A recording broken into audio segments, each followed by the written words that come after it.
My name is Sarah Connor. August 29, 1997 was supposed to be Judgment Day. My son John and I stopped it. Saved 3 billion lives. Enough of a resume for you? No. Salut, c'est Maximus. Salut, c'est Decade. On vient de voir Terminator Dark Fate et on va vous en parler en 5 points. Point numéro 1.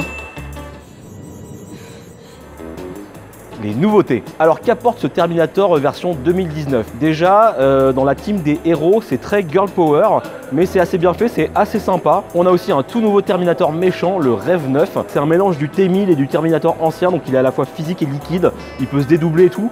Ça donne pas mal de concepts assez sympas et assez jouissifs dans les scènes d'action. Mais pour moi, ça reste un peu du saupoudrage 2019.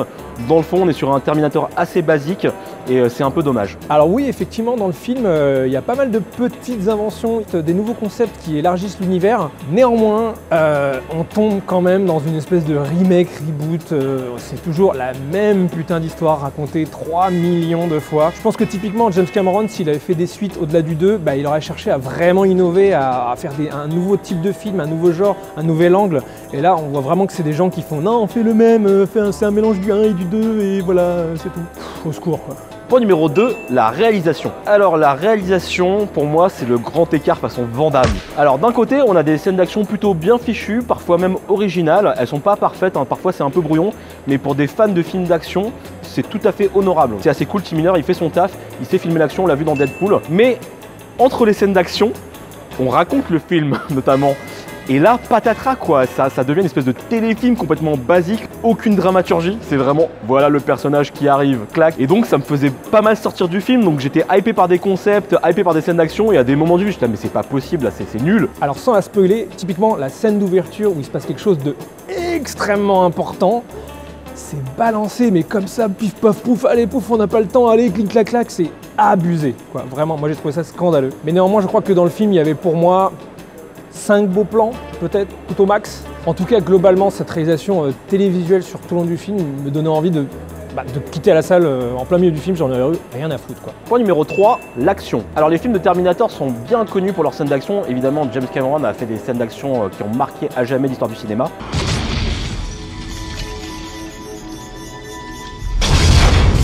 Pour moi, dès les premières scènes d'action, je me suis dit « Ah, quand même, le contrat est rempli ». Le petit bémol, c'est que c'est pas super original. Il y a certes quelques petites surprises, mais on aurait bien aimé la scène d'action jamais vue avec des effets spéciaux de maintenant, etc.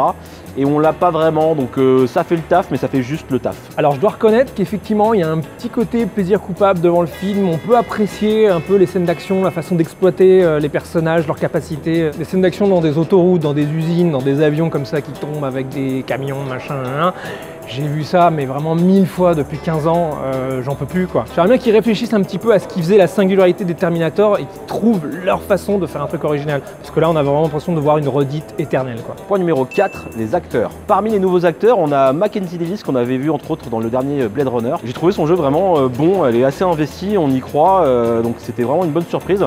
Et d'une manière générale, les acteurs sont plutôt bons. Par contre, j'ai pas mal savouré les vieux acteurs, forcément, Arnie.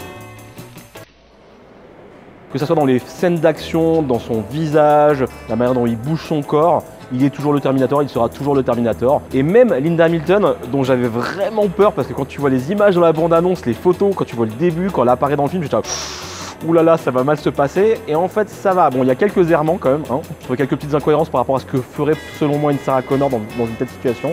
Mais voilà, l'actrice est investie, ça fonctionne bien.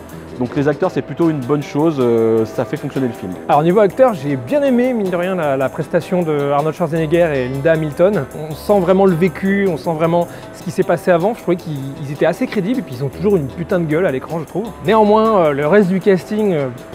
c'est vraiment des visages pour moi très oubliables. À la limite, Mackenzie Davis a un petit quelque chose, mais bon, ça n'a pas totalement accroché. Mais les autres, la meuf, Diego Mécouille, machin. À l'époque du premier Terminator, c'est des acteurs qu'on connaissait pas vraiment, et néanmoins, c'est des visages qui ont marqué, des charismes. C'est des acteurs qu'on trouvait vraiment attachants. Là, vraiment, ça prend pas du tout pour moi, quoi. Point numéro 5, sa place dans la franchise. Alors, on est déjà au 6e Terminator.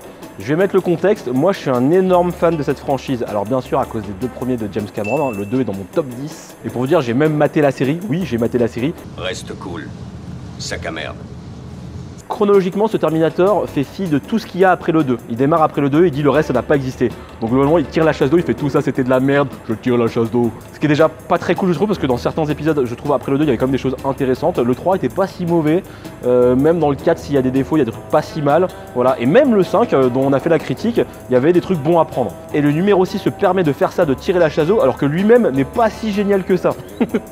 En tout cas il y a vraiment un parfum d'épisode de trop quoi. Voilà. C'est un épisode qui rajoute des petits trucs à l'univers, qui étend un tout petit peu, mais franchement qui ne rajoute pas vraiment une pierre à l'édifice, parce que c'est quand même un bel édifice à la base Terminator avec les 2 premiers films. Je suis pas du tout fan du 4, mais on aurait pu rêver à une espèce de film comme ça, à concept beaucoup plus fort, qui prend un nouvel angle sur la franchise, qui nous fait découvrir d'autres aspects, d'autres personnages, mais on se retrouve vraiment avec le même scénar à l'infini. Et avec le temps, je pense que ce genre de suite, ça a pas beaucoup de valeur dans une franchise quoi. Si vous êtes ultra fan de la franchise Terminator et que vous voulez voir tous les aspects, allez-y. Si vous êtes fan de Schwarzenegger, si vous êtes fan de bonnes scènes d'action, vous pouvez y aller.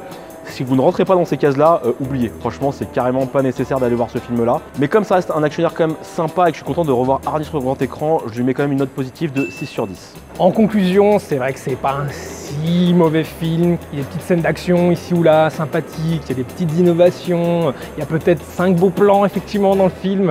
Et puis l'histoire globalement se tient plutôt. Mais globalement, on est quand même dans un gros plongeon vers la médiocrité, vers quelque chose qui ressemble de moins en moins à une œuvre d'auteur, à une œuvre personnelle. Donc pour moi, ça en fait une sorte de produit consommable un peu pour les fans, voilà, mais c'est vraiment loin d'être incontournable. C'est vraiment l'épisode de trop pour moi. Donc je lui mets 5 sur 10. It's all over.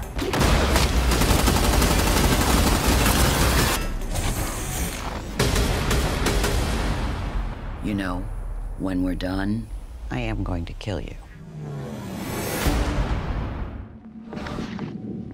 Je reviendrai.